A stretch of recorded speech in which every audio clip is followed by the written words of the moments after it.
I switched it many years ago in my head that business is a game. I don't mind rejection, I quite enjoy it now. Every business, starting a business, whatever industry, there is an element of risk. Life is one big risk. Without any risk, there is no growth, and there is no growth from being comfortable. My favourite saying, one of them is, comfort is the enemy of progress. The only way out of that to me is action. Welcome back, guys. A little bit different one from us today, so not just property focused.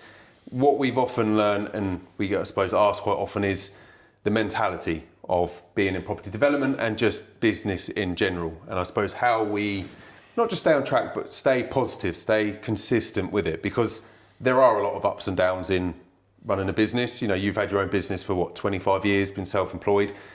I'm sure you've had some hard times and some really good times. So it's more, I suppose, your mentality. Is there anything you do? I know there's things I do with the gym and routines. I'm quite into a routine to help me stay on top. Is there anything more specific that you do? So we're just kind of covering those avenues, even down to things like the books we listen to and read. Yeah. So is there anything kind of specific that you do? Yeah, I mean, for me, I try and only listen to positive, engaging and educational content, news, and whether you want to call them influencers or not, or whether they're business gurus, whatever you want to call them.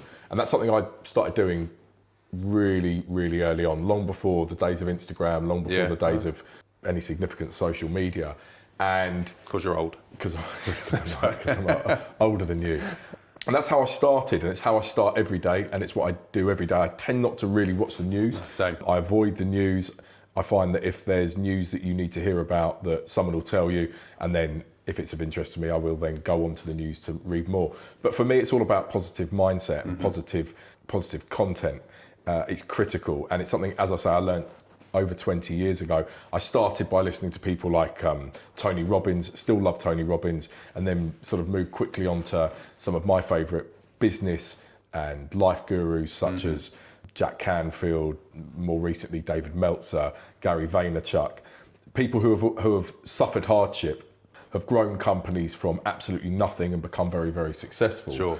And that's how I've always navigated what I can only describe as an incredibly turbulent 20 years of business. So carrying on from what you've just said there, is I've heard it referred to as a diet.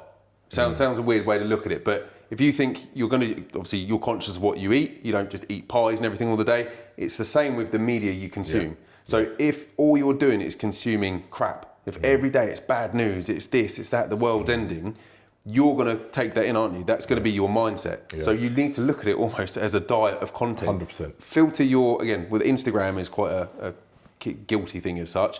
Filter what you're watching, just like you do, to make sure it is positive. It's reinforcing. You're learning, constant learning. So think of it as a content diet. And not just absorbing everything and then wondering why half the time you're miserable, you're not motivated enough. Yeah, and I couldn't agree more. And equally, anybody in business who's successful, wealthy, one or the other or both, if they tell you it's easy, it's a complete lie. Business, certainly running your own business and even in property development, it's not easy. You will come up against struggles and challenges nearly every day. But I like listening to people who are honest and transparent, which is the way that I always personally try to be in my life, completely transparent in my business life and my social life. So I like following authentic, honest influencers or business gurus who have also struggled, also faced the challenges in business, and will give you honest experience and advice. So for me, it's listening to the right people who are where you want to be, not even necessarily in the same industry, whether that's personal training in the gym. You don't guess as to what you're going to do in the gym. You're a big lad, but once upon a time, someone would have taught you about nutrition and about how to condition your body, lift weights and carry out cardio. No different. And it's exactly the same in business. So for me, listening to positive content is key. Do you listen to, obviously there's audio books. I mean, I'm guilty, I don't often read that much, but where I'm driving a lot, I will listen to a lot of audio books, biographies, and podcasts as well. I think podcasts are great for easy consuming, but listening to, like you say, the like-minded individuals, the business owners, the entrepreneurs who have gone on those journeys.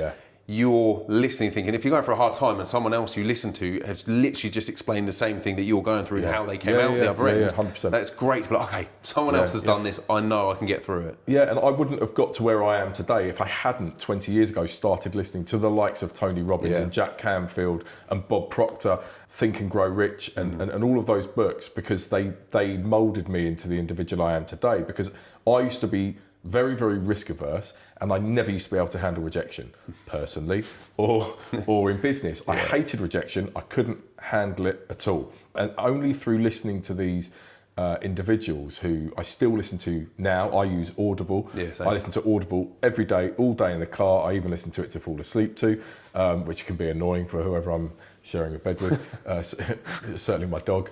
But for me, rejection was a major hurdle for me to get over. I'm always honest about that. I didn't like somebody telling me they didn't want to employ me or do business with me, or they didn't like my proposal. I'd take it personally, and it affected my mindset. And through listening to the individuals that I listened to, I switched my mind, and I never forget, it was almost like a light bulb moment for me. And we both talk about this with our clients, and I say it to all of my clients. I said it to someone yesterday who said they were worried about writing letters and getting told that the person didn't appreciate being sent a letter and to go away. I switched it many years ago in my head that business is a game. I don't mind rejection. I quite enjoy it now, as I think it's David Meltzer. I don't know if any of our audience follow David Meltzer. He's an American guy. He says that with every no, you're just getting one step closer to a yes, and he treats it like a game, which is exactly how I treat rejection now. If somebody isn't interested, I wipe my mouth, I move on, I forget about it, and I go on to the next one, whether that's in my personal life or in business.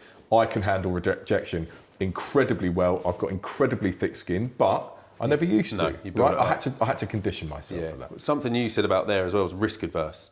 So every business, starting a business, whatever industry, there is an element of risk. Otherwise everyone would be doing it, wouldn't they? Property, maybe even more so, because the level of figures and sums you're often dealing with, you have to be risk adverse to some extent. You know, everything's a calculated risk. We don't just go, let's just spend money on this site. Everything is done, appraised, viewed. And if you think, with some of the sites you've done before, you're borrowing such huge amounts of money, you have to have an element of risk in there to be able to even take that on. So there's, no matter what there is, you can't be risk adverse or too risk adverse. Everyone, it's always good to have some risk, analysis, but to be an entrepreneur, to be successful in business, you're going to need to be able to take some risks, because it's the risk versus reward, isn't it? Almost to some extent, that leverage between the risk versus the reward, most people are going to go, actually, maybe not for me. That is where often the biggest profits are made. 100%. I mean, as far as I'm concerned, life is risk.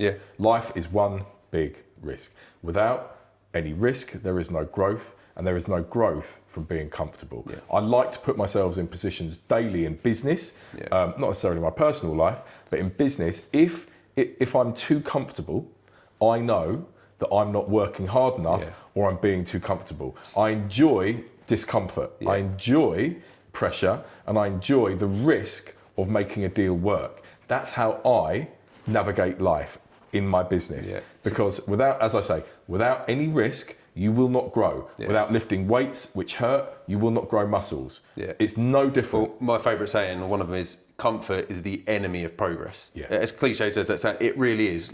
I'm exactly the same. If I'm sitting there comfortable, I'm almost beating myself up thinking, you're not doing enough. Why are you not doing this? Why are you not keeping busy? Why are you not focused on this? It's like, anyone who is comfortable means they're not growing, they're not achieving. So it's always good too. And a great analogy, like you just said, is the gym. That to me is one of the biggest anchors in my life in terms of, I've been doing it since I was 16. So almost every day I get up. I thought you'd be bigger. I know, mate. It's old age now. But, probably since I was 16 I've been doing it. But I get up at 5 a.m. every morning. I know you're similar time.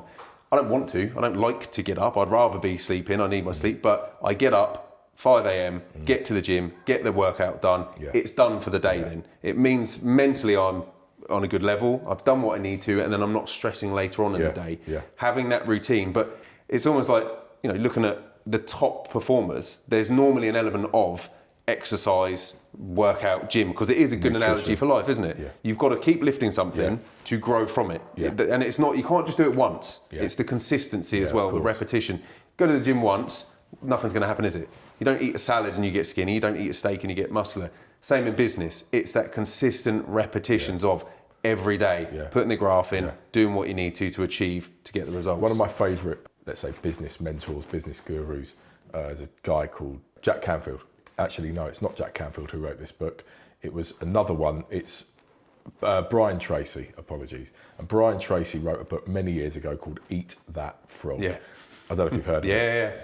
And it was just an eye-opener for me. And he said that every single day you should be doing something that you don't want to do and that is uncomfortable. It is only from carrying out those tasks and doing what is uncomfortable that is going to improve your life equally. Well, that was the mindset, wasn't it? He thought, what is the worst thing I can imagine doing when I wake up? And his idea was, I really would hate to eat a frog.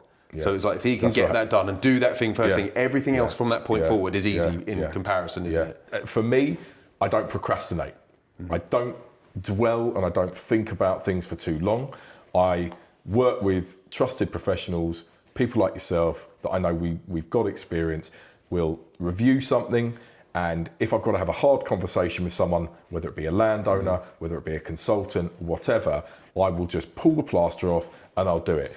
Many years ago, I used to procrastinate. I used to know I had to make a difficult phone call or go and meet a landowner and have a difficult conversation about maybe how the policy had changed in the borough, how we got rejected on our planning application or a bad pre-app, and I didn't want to have the conversation. Now, many years later, I just pull the plaster off, pick up the phone or go and meet someone face-to-face, and I have a face-to-face conversation. It might be difficult, but it's always better than sitting there for days dwelling and procrastinating about something that you can just deal with there and then. I'd rather have it behind me and just hit it straight on. So I completely agree. There's what they say, paralysis by analysis. Not as much as that people are sitting there dwelling, they're almost overthinking. So they know they need to take an action. They're going to review and look at absolutely everything in all intricate detail, so much so they're not actually taking action. Whereas you and I are similar. I jump in, I don't want to say too soon, but I'd rather take action and learn from my decision than sit there and be like, oh, I wish 3 weeks ago, 4 weeks ago I'd done it. I'd rather make the decision. Like my favourite saying is commit then figure, which it gets you in trouble sometimes, but I'd rather take the action, do it, and then learn from my mistakes. As long as it's not catastrophic failure, it's all, again, comes back to that risk level, but I'd rather take the action. And that also comes with, sometimes you're mentally, you're thinking, okay, I've got this to do, I've got this to do, I've got this to do, and it can be all consuming. The only way out of that to me is action. The more you action, the quicker you're getting them off your brain, really, aren't you? It's like, okay, tick that off, tick that off, tick that off. Clears your mind to keep focusing, and then you're going to get that feedback from there. So it's that action is a key thing when being a business owner and entrepreneur. I find it interesting that quite regularly people approach me and are really impressed with what I've built, my company, Meadway, and the portfolio and the homes and the clients I've worked with, high net worth individuals, Premier League footballers, and such like. And people are really impressed by that, and they want to be commercially where I am today with the portfolio I've got. But what's interesting is I still think I'm still new to the game. I still think that I'm new to it, and I'm quite humble when people talk to me, because I look at those business gurus and mentors that I follow religiously and listen to non-stop, and I want to be where they are, and I think of myself as new and young in the game and inexperienced. But there's always somebody down there who's looking up to you. But I'm here, and I've still got so much I want to achieve. But that's the good mentality to have.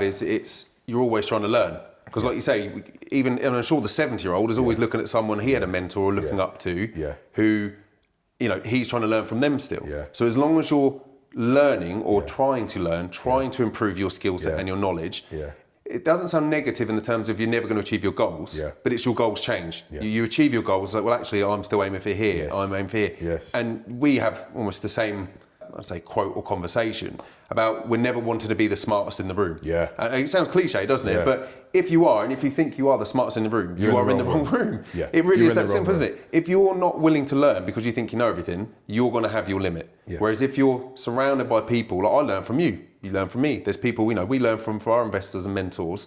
You're always trying to learn and grow, which means you're always going to improve your skill set. I've still got a mentor now. I'm 44 years of age. I've had a mentor for the last 20 odd years. I still ask him for advice.